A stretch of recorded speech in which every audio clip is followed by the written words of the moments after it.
Buenos días, yo te voy a mostrar cómo grabar pantalla en VIVO Y95.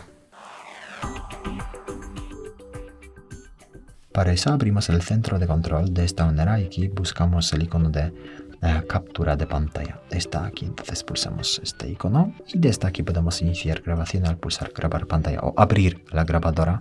En este caso el dispositivo ya está grabando la pantalla. Si quieres, bueno, aquí detenemos la grabación.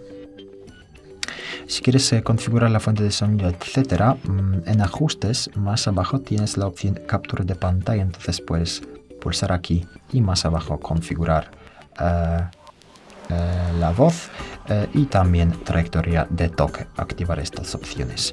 Y las grabaciones se guardan en nuestra galería, entonces abrimos la aplicación álbumes y luego más abajo puedes abrir álbumes y luego la carpeta grabación de pantalla y la grabación se encuentra aquí. Muchas gracias por ver el vídeo, te invito a comentar abajo, suscribirte al canal.